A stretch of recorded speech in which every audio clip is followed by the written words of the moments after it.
नमस्कार, मैं हूं आंचल सिंह और आप सभी का स्वागत है हमारे चैनल पर। हम बात करेंगे जम्मू कश्मीर के डीडीसी चुनाव के परिणाम की और इसके साथ ही हम बात करेंगे पाकिस्तान इस पर किस तरीके से बौखलाया हुआ है।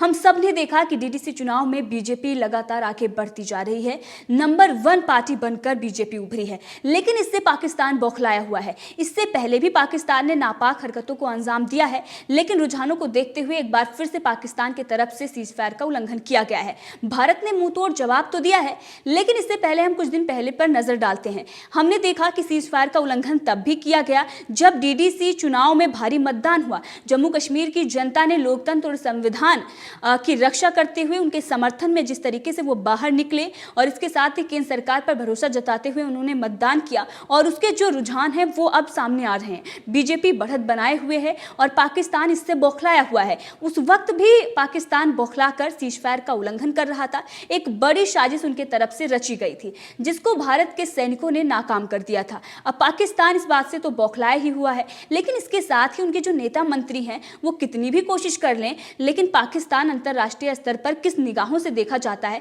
ये सबको पता है। अब इसी के साथ हमने देखा कि उनके नेता मंत्री जब विदेशी दौरों पर भी जाते हैं, जब अपने आका के पास भी जाते हैं जहां से उनको फंडिंग होती है, वहां पर भी उनको भारत का डर सताता है। वहां जाकर भी वो भारत को भूल नहीं पाते और उनके तरफ से ये बयान दिया जाता है कि भारत हम पर सर्जिकल स्ट्राइक कर सकता है। अब इनके जो बयान आते हैं उसकी पोल इनकी मीडिया ही खोल देती है। इनके मीडिया में इस बात की चर्चा होती है कि सर्जिकल स्ट्राइक भारत क्यों कर देगा, हमने तो कुछ किया ही नहीं। भारत तो सर्जिकल स्ट्राइक तब करेगा जब उसकी सरजमी पर कुछ होगा, कोई वाकया होगा। मतलब साफ है कि जब ये आतंकवादियों को यहाँ भेजते हैं तब सर्जिकल स्ट्राइक होती है। ये इनका मीडिया तो कबूल कर रहा है, लेकिन सबसे बड़ी बात ये होती है कि इनके जो नेता मंत्री हैं किस तरीके से घबरा कर जो हिंदुस्तान के नाम का जो चूरन है वही बेचने की कोशिश करते हैं और जनता जो इनकी आवाम है उनको बार बार डराने की कोशिश की जाती है। लेकिन यहाँ इनके जो पाकिस्तान है वहाँ पर ना तो संविधान है और ना ही लोकतंत्र है। हमने देखा कि पीओके में जो चुनाव इन्होंने करवाए वहाँ पर किस तरीके से धांधली इन्होंने की। धांधली करने के बाद भी इनको बड़ा झटका लगा। अगर आप देखें तो 24 सदस्यीय जो विधानसभा है वहाँ पर इनको सिर्फ 10 सीटें मिलती हैं, वो भी इनकी जो सहयोगी पार्टियां हैं उनके समर्थन के साथ। इनकी जो पार्टी है इमरान खान की तहरीक-ए-इंसाफ और इसके साथ ही इनकी जो सहयोगी पार्टी है मजलिस ये वहदत ये मुसलमीन, ये जो सहयोगी पार्टियां हैं इनके साथ, इनके समर्थन के साथ इनको 10 सीटें मिलती हैं और सरकार बनाने के लिए भी इनको कितना संघर्ष करना पड़ता है। तो ये सारी चीज़ें जो हैं वो दिखाती हैं कि इन्होंने ना तो संविधान माना है और ना ही इन्होंने लोकतंत्र माना है। कभी भी भारत पर जो आरोप लगाए जाते हैं कभी भी ये साबित नहीं कर पाए हैं, लेकिन इनके अंदर जिस तरीके से आए दिन खुलासे होते रहते हैं। गिलगित बल्टिस्तान के जो चुनाव इन्होंने करवाए थे उसमें किस तरीके से फर्जी चुनाव था, सिर्फ और सिर्फ दिखावे का चुनाव था और इसकी पोल जो है वो पीओके के नेता ने ही खोल दी थी। अयूब मिर्जा ने बताया था कि ये जो कुछ भी चुनाव हुआ था ये बिल्कुल पूरी तरीके से फर्जी था और इसके साथ उन्होंने बताया कि जम्मू कश्मीर से पाकिस्तान को सबक लेना चाहिए। जम्मू कश्मीर में हमने देखा कि जो देश की जनता है वो किस तरीके से सम्मान करती है जब धारा 370 हटता है और उसके बाद वहाँ की जम्मू कश्मीर की जनता खुले दिल से किस तरीके से प्रधानमंत्री नरेंद्र मोदी के समर्थन में आती हैं और मतदान करने के लिए घर से बाहर निकलती हैं।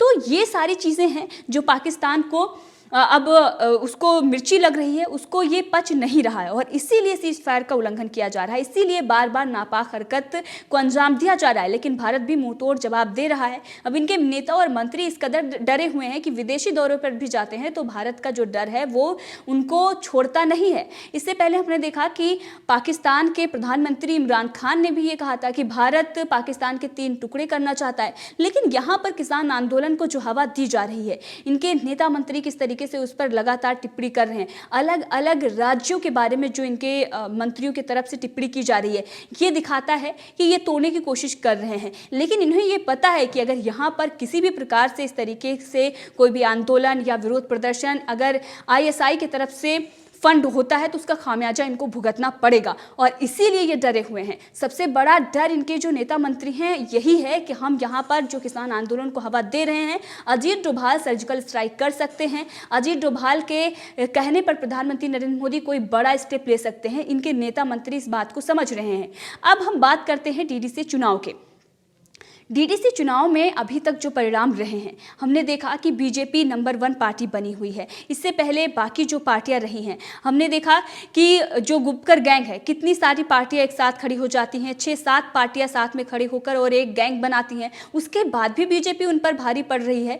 तो ये जो चीज़ें हैं, ये साफ नज़र आता है कि एक ऐसी पार्टी जिसको ये कहा जाता था कि हिंदी भाषी है, वो सिर्फ जहाँ पर हिंदी बोला जाता है वहीं की पार्टी है, लेकिन चारों तरफ उत्तर भारत में अगर हम देखें, दक्षिण भारत में हम देखें, हम पूर्वी भारत में देखें, नॉर्थ ईस्ट इंडिया में किस तरीके से बीजेपी लगातार अच्छा प्रदर्शन कर रही है, और इसके साथ ही बाकी और भी जो स्टेट हैं उन सब में हमने देखा बीजेपी लगातार अच्छा प्रदर्शन कर रही है। बीजेपी सरकार में है केंद्र में, और इसके साथ बाकी राज्यों में जहाँ पर उसकी सरकार बनी है वहाँ पर जो मतदान मिले हैं, किस तरीके से जनता ने भरोसा जताया। लेकिन ज्यादातर दक्षिण राज्यों में देखें तो बीजेपी विपक्ष में बैठी है, जहां पर उसकी सरकार नहीं है। मतलब साफ है कि बीजेपी लगातार आगे बढ़ रही है। तो यहां पर सबसे बड़ा झटका जो लग रहा है जम्मू कश्मीर और बाकी राज्यों में, वो कांग्रेस को लग रहा है। कांग्रेस जो बड़े बड़े दावे, बड़े बड़े वादे जो वो करके सत्ता में आती भी है, तो वो वादे पूरे नहीं कर पाती, और इसीलिए जनता का जो विश्वास है वो लगातार खोती जा रही है। इससे पहले आपने देखा कि जम्मू कश्मीर में किस तरीके से धारा 370 हटी तो बड़े बड़े बयान दिए जा रहे थे। ये कहा जा रहा था फारूक अब्दुल्ला की तरफ से कि चाइना की मदद से वो धारा 370 फिर से बहाल कराएंगे। लेकिन अब इस पर यह स्पष्ट हो गया है कि ये जो बड़े बड़े दावे, बड़े बड़े जो बातें की जा रही थी, सिर्फ और सिर्फ राजनीतिक रोटियां सेकने के लिए की जा रही थी, अलगाववादियों को हवा देने के लिए, अलगाववादियों को बढ़ाने के लिए, युवाओं को भ्रमित करने के लिए ये सारी चीजें कही जा रही थी। वो कांग्रेस के साथ मिलकर चुनाव भी लड़ रहे हैं, जो ये कह रहे थे कि कभी भी वो तिरंगा नहीं उठाएंगी। इसके साथ ही उनका यह कहना था कि हम चुनाव भी नहीं लड़ेंगे। इससे पहले जो चुनाव हुआ उसका बहिष्कार भी किया गया था महबूबा मुफ्ती की तरफ से। तो ये जो सारी चीजें थी सिर्फ दिखावे की थी, और उनको भी अब मानना पड़ रहा है, संविधान के तहत ही उनको भी चलना पड़ रहा है। हमने देखा कि जम्मू कश्मीर में बड़ी बड़ी बातें पहले भी की गई थी, और ये कहा गया था कि अगर धारा 370 यहां से हटती है तो खून की नदियां बहेंगी। इसके साथ ही ये कहा गया था कि तिरंगा उठाने वाला कोई नहीं बचेगा। तमाम बातें ये कही गई थी, लेकिन क्या हुआ? जम्मू कश्मीर की जो जनता है वो लगातार प्रधानमंत्री नरेंद्र मोदी पर विश्वास दिखा रही है, लगातार गृह मंत्री अमित शाह के समर्थन में खड़ी हुई है।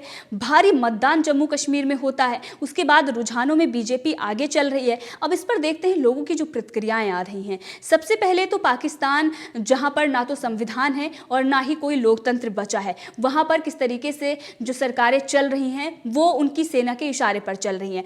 उनके अंदर जो गृह युद्ध चल रहा है, जिस तरीके से पुलिस और सेना आमने सामने खड़ी हुई है, इसके साथ ही इमरान खान का तख्ता कभी भी पलट हो सकता है। आपने देखा कि शेख रशीद सैन उनका नाम है, जिस तरीके से बड़े बड़े बयानबाजी उनके तरफ से की जा रही थी। ये कहा जा रहा था कि भारत को वो परमाणु बम से उड़ा देंगे। उनका क्या हाल हुआ आपने देखा कि किस तरीके से उनकी जो इज्जत है सरेआम उड़ती है। इमरान खान और तमाम इनके नेता मंत्री की भी इज्जत एक लड़की ने सोशल मीडिया पर दिखाई कि किस तरीके से उन्होंने कई जिंदगियां बर्बाद की है। अब इसको लेकर विपक्ष लगातार सवाल खड़ा कर रहा है। इससे पहले आपने देखा कि नवाज शरीफ की बेटी मरियम शरीफ ने भी बड़ा खुलासा किया था कि जब उनको जेल में रखा गया था, उनको हिरासत में रखा गया था, उस वक्त उनके वॉशरूम में भी कैमरे लगवाए गए थे। तो ये सारी जो सच्चाई है वो पाकिस्तान के जो प्रधानमंत्री हैं उनका चेहरा दिखाती है कि महिलाओं का वहां पर सम्मान नहीं है, किस तरीके से क्रूरता की वहां पर हद है, किसी का भी सम्मान नहीं किया जा रहा है। जो आवाम है वो त्राही त्राही कर रही है, वहां पर विपक्ष पर किस तरीके से एक तरीके से जेल में उनको रखा जा रहा है। वहां पर कोई विपक्ष है नहीं, किसी की भी आवाज सुनी नहीं जाती है। सेना अपने मनमर्जी से जो भी उसको करना होता है वो करती है। मतलब साफ है कि राज कौन कर रहा है? बाजवा कर रहा है। अब बाजवा के कहने पर शेख चिल्ली और तमाम जो इनके नेता मंत्री आए दिन बयानबाजी करते हैं। किसान आंदोलन को लेकर भी उनके तरफ से कई बड़े बड़े बयान दिए गए। आपने देखा कि फवाद चौधरी, जिन्होंने पुलवामा अटैक को कबूला था, उन्होंने भी किस तरीके से बयान दिए और ये कहा कि वहां पर आंदोलन हो रहा है, पंजाबियों को हक नहीं मिल रहा है। तमाम चीजें तोड़ने के लिए कही गई। लेकिन अब जो देश की जनता है वो प्रधानमंत्री नरेंद्र मोदी पर जब भरोसा जताती है, हर चुनाव में बीजेपी की जीत होती है, तो पाकिस्तान के लिए भी ये बहुत बड़ी बात हो जाती है। पाकिस्तान नहीं चाहता कि प्रधानमंत्री नरेंद्र मोदी या बीजेपी की सरकार लंबे समय तक रहे। वो नहीं चाहता कि ये जो जीतें हो रही हैं वो लगातार होती रहें। वो हमेशा से ये चाहता है कि कांग्रेस की सरकार रहे। आपने देखा कि इमरान खान का ये बयान आया था कि सबसे ज्यादा जो एंटी आतंकवाद, एंटी पाकिस्तान अगर सरकार आई है तो वो प्रधानमंत्री नरेंद्र मोदी की सरकार रही है। तो इनको सबसे ज्यादा जो डर है वो गृह मंत्री अमित शाह नाता प्रधानमंत्री नरेंद्र मोदी और इसके साथ ही राष्ट्रीय सुरक्षा सलाहकार अजीत डोभाल से है। ये बात ये समझते हैं, और जहां पर कांग्रेस की हार होती है वहां सिर्फ कांग्रेस की हार नहीं होती, वहां पर पाकिस्तान और चाइना की भी हार होती है।